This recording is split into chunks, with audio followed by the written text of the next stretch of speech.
जय गुरुदेव, जय माँ गायत्री। सभी को मेरा प्रणाम। आप सब से आज मैं एक बहुत महत्वपूर्ण विषय पर बात करूंगी। अक्सर आप सब लोग मेरे वीडियो पर लाइक करते हैं, कमेंट करते हैं, अपनी राय देते हैं, बहुत अच्छा लगता है मुझे। परंतु कुछ कमेंट्स आप लोग या कुछ सुझाव ऐसे देते हैं जो कभी कभी ऐसा लगता है कि आप लोगों ने पूज्य गुरुदेव को अपनी प्रॉपर्टी समझ ली है। तो मैं आज आप लोगों से इसी विषय पर बात करना चाहती हूँ। बहुत ध्यानपूर्वक इन बातों को सुनिएगा। देखिए, पूज्य गुरुदेव कोई व्यक्ति नहीं है। उन्होंने स्वयं कहा है कि मैं व्यक्ति नहीं, एक विचार हूँ। और विचार जो है कहीं सीमित नहीं होती। इस विचार की कोई सीमा बंधन नहीं होती। पूज्य गुरुदेव कोई साधारण संत या साधारण व्यक्ति नहीं थे कि जिन्होंने एक स्थापना की गायत्री परिवार की, लोगों को गायत्री मंत्र की दीक्षा दी और चले गए। नहीं, गुरुदेव जितना कार्य स्थूल रूप से करते गए, उससे अधिक कार्य उन्हें सूक्ष्म रूप में करना है और वो सूक्ष्म रूप से लगातार कर रहे हैं। पूज्य गुरुदेव ने अपनी कई जगहों पर इन चीज़ों का चर्चा किया है कि यदि आप उनका काम नहीं करेंगे, यदि उनके बच्चे उनका कार्य नहीं करेंगे, तो वे अपना कार्य किसी कुत्ते से, किसी बिल्ली से या किसी अन्य से, चाहे फिर वो कोई भी हो, किसी से भी करा लेंगे। उन्हें इस युग निर्माण योजना का कार्य पूर्ण करना है। उनके गुरु ने जो उन्हें आदेश दिया है इस समाज के सुधार के लिए, वो सूक्ष्म रूप से उसे करेंगे। यह सारी बातें हम सभी जानते हैं कि जब पूज्य गुरुदेव स्थूल शरीर में थे तब भी उन्होंने अपने पांचों शरीर से काम किया। एक समय में वो 5 स्थान पर उपस्थित होते थे, एक समय में वो कई स्थानों पर उपस्थित होते थे। तो पूज्य गुरुदेव कोई एक व्यक्ति नहीं है। आप पूज्य गुरुदेव को व्यक्ति मानने का भूल ना करें। पूज्य गुरुदेव एक विचार हैं, जो विचार किसी भी व्यक्ति के अंदर समा सकता है। वह विचार जो किसी से भी समाज सुधार के लिए कार्य करा सकता है। जैसे हाल ही में मैंने एक वीडियो डाला था जिसमें मैंने बागेश्वर धाम सरकार यानी धीरेन्द्र शास्त्री जी की एक फ़ोटो लगाई थी अपने थंबनेल में। कुछ लोगों ने उस पर बहुत आपत्ति जलाई, कोई अभद्र टिप्पणियाँ भी उन्होंने की कि आप गुरुदेव के चैनल पर किसी और का प्रचार मत कीजिए। गुरुदेव के चैनल पर किसी और का प्रचार करने की बात यहाँ पर नहीं आती है। बात आती है कि पूज्य गुरुदेव के उन विचारों पर कौन कौन कार्य कर रहा है। पूज्य गुरुदेव किससे किससे अपना कार्य करा रहे हैं। क्या आप जानते हैं कि पूज्य गुरुदेव सूक्ष्म रूप से किससे अपना कार्य करा रहे हैं? क्या आप जानते हैं कि पूज्य गुरुदेव का जो कार्य कर रहा है वो एक राजनेता हो सकता है, वो एक धार्मिक व्यक्ति हो सकता है, वो आध्यात्मिक व्यक्ति हो सकता है, वो एक गृहस्थ हो सकता है, या वो एक नन्हा बालक हो सकता है। गुरुदेव के विचार कोई छोटे मोटे विचार नहीं हैं। गुरुदेव के विचार संपूर्ण राष्ट्र के लिए विचार हैं। गुरुदेव के विचार इस संपूर्ण समाज के लिए ही नहीं, पूर्ण विश्व के लिए है। गुरुदेव के विचार उन आने वाली कठिन परिस्थितियों से लड़ने के लिए है। पूज्य गुरुदेव के विचार इस समाज को, इस विश्व को आने वाले खतरे से बचाने के लिए है। और यही सारे संतों का कार्य होता है। केवल पूज्य गुरुदेव ही नहीं, इस समाज में, इस विश्व में जितने भी साधु संत आते हैं वह सब अपना एक उद्देश्य लेकर आते हैं।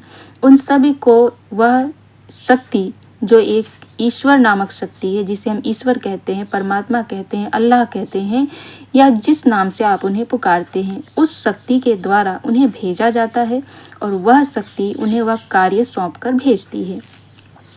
अब बात आती है कि जो मैंने वीडियो बनाए थे उसमें मैंने यह बताया था कि पूज्य गुरुदेव ने हिंदू धर्म को बचाने के लिए सभी साधु संतों को आगे आने की राय दी। उन्होंने कहा कि भारत के जो हमारे संत हैं, जो सेवाभावी संत हैं, वो सारे संत मिलकर चाहें तो हिंदू वर्ग को जगा सकते हैं।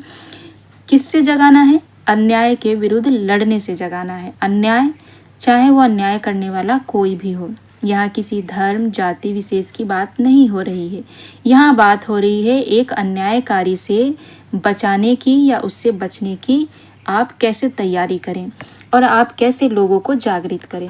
अब यहाँ पर कुछ लोग कहेंगे, क्योंकि कुछ लोग बहुत तेजस्वी हैं, बहुत बुद्धिमान हैं, तो कुछ लोग ये कहेंगे कि पूज्य गुरुदेव कभी किसी में भेद नहीं करते थे, पूज्य गुरुदेव कभी किसी को अलग नहीं मानते थे। हाँ, यह सत्य है कि पूज्य गुरुदेव कभी किसी को अलग नहीं मानते थे, हिंदू मुस्लिम नहीं करते थे, वो जाति पाति को नहीं मानते थे। ये बिल्कुल 100% सत्य बात है। लेकिन जरा आप एक प्रश्न का उत्तर आप लोग हमें दीजिएगा कि पूज्य गुरुदेव के लिए क्या जो विदेशी थे, जो अंग्रेज थे, वह प्रिय नहीं थे? पूज्य गुरुदेव के लिए वह भी प्रिय थे। लेकिन पूज्य गुरुदेव उनके खिलाफ क्यों लड़े? इसलिए लड़े क्योंकि वो अन्यायकारी थे, वो अन्याय कर रहे थे। और पूज्य गुरुदेव ने सदैव कहा है कि अन्याय करने वाले से ज़्यादा अन्याय सहने वाला पापी होता है। पूज्य गुरुदेव का किसी व्यक्ति विशेष से वैर नहीं है। पूज्य गुरुदेव का वैर था जो अन्यायकारी थे। पूज्य गुरुदेव का वैर था जो कुविचारी हैं, वैसे लोगों से हैं जो दूसरों को कष्ट पहुंचाते हैं, दूसरे को दुखी देखते हैं, दूसरे को दुख देते हैं। अब आपको हम यहाँ पर एक उदाहरण देते हैं। जैसे भगवान भोलेनाथ का आप उदाहरण लीजिए। हजारों राक्षस भोलेनाथ की ही आराधना करते थे और उनसे ही शक्तियाँ प्राप्त करते थे, या फिर ब्रह्मा जी से शक्तियाँ प्राप्त करने के बाद वे पुनः उन पर ही आक्रमण करते थे, पुनः समाज में उस कुविचारों को फैलाते थे, लोगों के साथ अन्याय करते थे। तो फिर चाहे वो ब्रह्मा जी हों, फिर चाहे वो हमारे सदाशिव महाकाल हों, उन्हें उनका अंत करने के लिए योजना बनानी पड़ती थी, उनका अंत करने के लिए उन्हें आगे आना पड़ता था। तो यही होती है वजह। क्या भगवान भोलेनाथ के वो शिष्य नहीं थे? क्या भगवान भोलेनाथ उन्हें प्यार नहीं करते थे? करते थे। भगवान भोलेनाथ उन राक्षसों से भी प्रेम करते थे, उनके लिए उनके मन में दया थी, उनके लिए उनके मन में अपार प्रेम था और वो उन्हें बार बार समझाने का प्रयास भी करते थे। लेकिन कहते हैं ना, जब नाश मनुष्य पर छाता है तो पहले विवेक मर जाता है। तो जिस व्यक्ति को अपने अलावा कुछ दिखाई ही नहीं देता, जो भगवान को ही नहीं मानता, जो अच्छे बुरे में फ़र्क करना भूल जाता है, तो फिर वैसे लोगों का अंत ही होता है। उनकी बुद्धि फिर जाती है, फिर उनका अंत हो जाता है। तो इसी प्रकार से मैंने आप लोगों को यह समझाया था कि जो पूज्य गुरुदेव ने हिंदू समुदाय के लिए लिखा है, उसके विषय में आपको समझाने का प्रयास किया था। अब कुछ लोग इसमें बहुत तेजस्वी हैं जो इस बातों को तोड़ मरोड़ कर कहीं और पेश करते हैं। आप चाहें तो आप कमेंट में देखिएगा। मैं किसी को अभद्रता से कोई जवाब नहीं देना चाहती, इसलिए मैं गुरुदेव पे सब छोड़ देती हूँ। परंतु आप लोगों को भी समझना पड़ेगा, गुरुदेव एक विचार हैं और वह विचार किसी की पर्सनल प्रॉपर्टी नहीं है। इसीलिए कुछ भी कहने से पूर्व एक बार सोचें, समझें और जो वीडियो मैंने बनाया है, जो मैसेज मैंने देने का प्रयास किया, उसको बार बार पढ़ें, पुनः पढ़ें, समझने का प्रयास करें और फिर उत्तर दें। क्योंकि यदि आप गुरुदेव के शिष्य हैं तो आपको यह शोभा देता है कि आप पहले विचार करें, मंथन करें, अच्छे से जानें, समझें, फिर किसी को प्रत्युत्तर दें। अब रही बात बागेश्वर धाम सरकार जी का चित्र लगाने का, तो वास्तव में वो काम कर रहे हैं और हम कह सकते हैं कि गुरुदेव के एक विचार का ही वो काम कर रहे हैं। गुरुदेव का ये वो विचार है कि हमारे भारत के संतों को आगे आना पड़ेगा, हिंदू धर्म को बचाने के लिए आना पड़ेगा, हिंदू समुदाय के लिए उनको अपने आप को खड़ा करना पड़ेगा, उनके लिए सेवा देनी पड़ेगी। क्योंकि हिंदू समुदाय ही साधु संतों का भरण पोषण करते हैं, साधु संतों पर अपना जीवन निर्वाह करते हैं, उन पे आस्था रखते हैं, उनसे प्रेम करते हैं। तो इसलिए जो बागेश्वर धाम सरकार यानी धीरेन्द्र शास्त्री जी इस समय कर रहे हैं, लोगों को जागृत कर रहे हैं, हिंदू राष्ट्र बनाने की बात कर रहे हैं, लोगों में हिंदुत्व का जागृति कर रहे हैं, तो यह पूज्य गुरुदेव का ही विचार है। चाहे फिर आप इसको माने या ना माने, यह आपकी अपनी सहमति है और यह आपका अपना व्यक्तिगत विचार है। तो इसीलिए थोड़ा सोच समझ कर आप लोग कुछ कहा करें, थोड़ा सोच समझ कर आप लोग अपनी इस बहन को बताया करें। सुझाव देना अच्छी बात है, पर किसी चीज़ को थोपना बहुत गलत बात है। जैसे बहुत से लोग कहते हैं अभी इसको हटाओ, अभी इसको चेंज करो, अभी इसको करो। क्यों आप किसी को अपनी ऐसी प्रॉपर्टी समझने लगते हैं? गुरुदेव केवल आपके नहीं हैं, गुरुदेव हमारे भी हैं। और गुरुदेव हमारे लिए क्या है यह बताने की आवश्यकता आपको नहीं है। आज हजारों चैनल बना सकते हैं हम, जिस प्रकार से अनेक लोग अनेक प्रकार से वीडियो बना रहे हैं यूट्यूब पे, हम भी उस तरह के बना सकते हैं। लेकिन हमने वह नहीं चुना, हमने गुरुदेव के विचारों को चुना, क्योंकि हम गुरुदेव से प्रेम करते हैं, हमें गुरुदेव के विचारों को बताने में अच्छा लगता है। हमारे रोम रोम में गुरुदेव बसे हैं और गुरुदेव की प्रेरणा से ही हम बताते हैं। तो आप गुरुदेव की अन्य पुस्तकों को पढ़िए, जिसमें धर्म पर गुरुदेव ने लिखा है, जिसमें उन्होंने राष्ट्र पर लिखा है।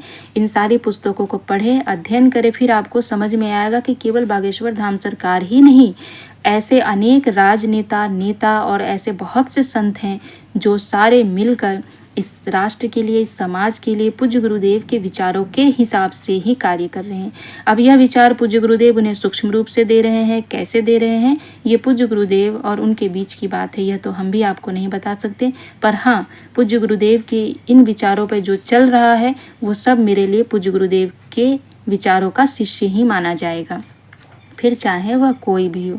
जब पूज्य गुरुदेव थे तो उन्होंने कई संतों से मुलाकात की, अनेक संतों से मुलाकात की, और सभी संत आपस में एक दूसरे का सम्मान करते थे, सभी एक दूसरे के विचारों को, कार्यों को समर्थन करते थे, उनका सहयोग करते थे और उनको ढेर सारी शुभकामनाएं देते थे कि हम सभी अपने अपने कार्य राष्ट्र हित में जो कर रहे हैं वो सबके संकल्प पूरे हों और हम उसे अच्छे तरह से करें। सभी एक दूसरे को मोटिवेट करते थे। तो गुरुदेव की साहित्य पढ़िए, उसमें पता चलेगा कि गुरुदेव कितने संतों से मिले और कौन कौन से संत गुरुदेव के विचारों से सहमत नहीं थे। अगर आप मिलाकर देखेंगे तो सभी के विचार एक ही हैं और सभी एक जाकर समय में एक ही बन जाते हैं। तो इसीलिए थोड़ी सी अपनी बुद्धि को विकसित कीजिए। गुरुदेव किसी की व्यक्तिगत संपत्ति नहीं है, गुरुदेव किसी की व्यक्तिगत विचार नहीं है। इस राष्ट्र को पूर्ण करने के लिए गुरुदेव को जिससे जो कार्य जैसे जब जिस रूप में कराना होगा वह करा लेंगे और वह सूक्ष्म रूप से करा रहे हैं। इस बात का भान अब आप लोगों को हो जाना चाहिए। गुरुदेव सूक्ष्म रूप से कहाँ कहाँ विराजमान है यह आपको अभी ज्ञात नहीं है। कभी उनको महसूस कीजिए, आपको समझ में आएगा कि कण कण में आपके आसपास गुरुदेव नजर आएंगे और हर एक कार्य जो उन्होंने लिखा है, जो वो लिख के गए हैं अपनी अमृतवाणी में, अपनी पुस्तकों में, वह सब कुछ हो रहा है। भले ही उसको करने का माध्यम गायत्री परिवार हो या कोई अन्य संस्था हो या फिर कोई और व्यक्ति हो, यह मायने नहीं रखता। मायने रखता है कि गुरुदेव का वह कार्य पूर्ण हो रहा है। तो थोड़ा सा सोचिए, समझिए, और मेरी किसी बातों से यदि आप लोगों को दुख हुआ हो तो उसके लिए बहुत क्षमाशील हूँ। और आगे से कुछ भी कहने से पहले एक बार ज़रूर सोचिएगा कि गुरुदेव किसी की व्यक्तिगत संपत्ति नहीं है। गुरुदेव केवल हमारे नहीं हैं, गुरुदेव ये पूरे विश्व के हैं और पूरे विश्व में गुरुदेव अपने कार्य के लिए किसी न किसी को चुन लेते हैं। यदि इतने समर्थ हैं तो आप सब आगे आकर कार्य कीजिए, आप हिंदू धर्म को जगाने का कार्य कीजिए। इससे अच्छी और बात क्या होगी। लेकिन आपके पास समय नहीं है गुरुदेव के कार्य को करने के लिए और जो कर रहा है उसको आप कोई उपाधि नहीं देना चाहते, तो इस प्रकार से गुरुदेव का कार्य नहीं हो पाएगा। इसीलिए गुरुदेव को जिसको चुनना है चुनने दीजिए, जिससे कार्य करना है करने दीजिए।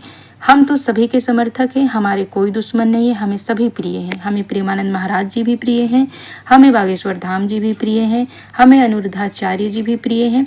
बेशक उन सब का मत गायत्री से नहीं मिलता हो, लेकिन बाकी जो गुरुदेव के और विचार है उनसे तो मिलता है। हमें बस उसी से मतलब है। तो हमारे लिए सभी पूजनीय हैं, हमारे लिए सभी श्रद्धेय हैं और हम सभी का सम्मान करते हैं। हमारे लिए सब हमारे भारतवर्ष के संत महात्मा हैं, हमें सबका सम्मान करना चाहिए। जय गुरुदेव, जय मां गायत्री, सभी को मेरा प्रणाम।